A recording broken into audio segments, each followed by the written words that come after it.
Bismillahirrahmanirrahim. Assalamualaikum warahmatullahi wabarakatuh. Anak-anakku semuanya, alhamdulillah dan sehat nggih. Marilah kita lanjutkan pembelajaran kita. Kemarin kita sudah sampai pada Sunan Ampel. Hari ini kita akan melanjutkan Sunan Bonang. Sebelumnya, mari kita awali dengan baca basmalah. Bismillahirrahmanirrahim. Anak-anakku sekalian, Sunan Bonang dilahirkan pada tahun 1465 Masehi dengan diberi nama Raden Maulana Mahdum Ibrahim.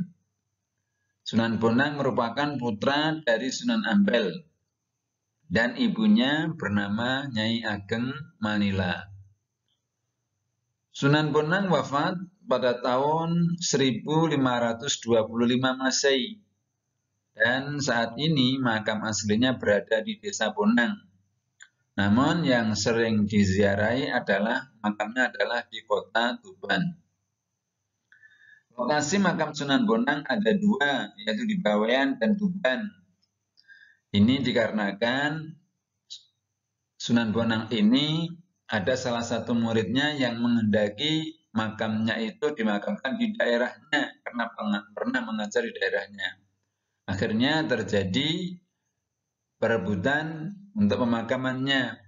Maka Sunan Bonang dialihkanlah ke salah satu muridnya ini.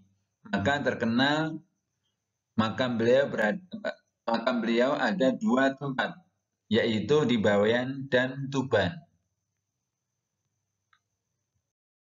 Karya sastra atau jasa Sunan Bonang dalam bidang seni atau bidang sastra. Ada beberapa hal, yaitu satu, Sunan Bonang mengubah sastra berbentuk suluk, antara lain suluk wijil. Yang kedua, mengubah tembang, membuat tembang yaitu tombok ati. Dari bahasa Jawanya artinya berarti penyembuh jiwa, yang kini masih sering dinyanyikan oleh masyarakat. Mungkin anak-anak sudah hafal untuk nyanyian tembang tombok ati.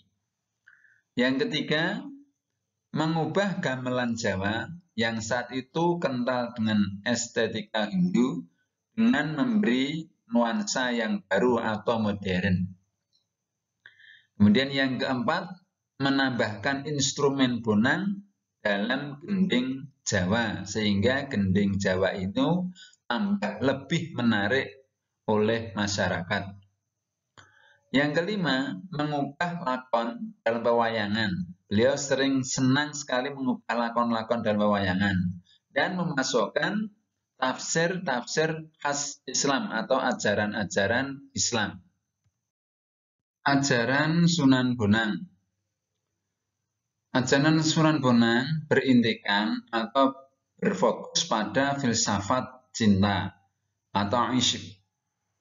Menurut Sunan Bonang, cinta itu sama dengan iman, pengetahuan intuitif atau ma'rifat, dan kepatuhan kepada Allah atau hakul yakin. Jadi intinya Sunan Bonang ini menyampaikan tentang iman atau tauhid kepada Allah. Merupakan sari dari ajaran Islam. Ajaran ini disampaikan oleh beliau bersama muridnya yaitu Sunan Kalijogo ke masyarakat melalui media kesenian Jawa yang saat itu memang benar-benar digemari oleh masyarakat. Dakwah Sunan Bonang. Sunan Bonang atau Raden Mahdum Ibrahim dalam berdakwah dengan menggunakan tembang-tembang atau lagu yang berisikan ajaran Islam. Penduduk atau masyarakat yang ingin belajar melakukan bonang, sehingga tanpa terasa penduduk sudah mempelajari agama Islam dengan senang hati, bukan dengan terpaksa. Murid-muridnya sangat banyak, baik yang berada di Tuban, di Pulau Bawean, di Jepara, Surabaya maupun di Madura. Karena beliau sering mempergunakan Bonang dalam berdakwah, maka masyarakat memberinya gelar Sunan Bonang. Bahkan peristiwa atau peringatan sekaten yang terjadi di kota Surakarta atau daerah istimewa Yogyakarta merupakan karya dari Sunan Bonang. Anak-anak tahu tentang sekaten yang berada di alun-alun itu berisikan ajaran-ajaran yang disampaikan oleh Sunan Bonang. Jadi Sunan Bonang berdakwah itu menggunakan seni, menyampaikan ajaran Islam menggunakan seni Jawa, sehingga masyarakat tertarik tidak menolak ajaran Sunan Bonang. Anakku, demikian untuk sedikit kisah tentang Sunan Bonang.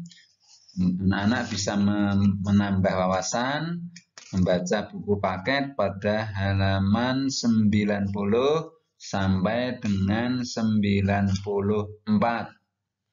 Nah, bacalah di rumah ya.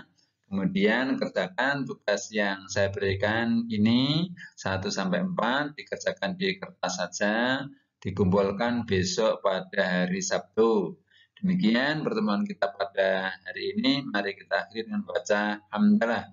Alhamdulillahirrahmanirrahim. Terima kasih, jaga kesehatan, sabar ya nak. Akhirnya mohon maaf tak syarif. Assalamualaikum warahmatullahi wabarakatuh.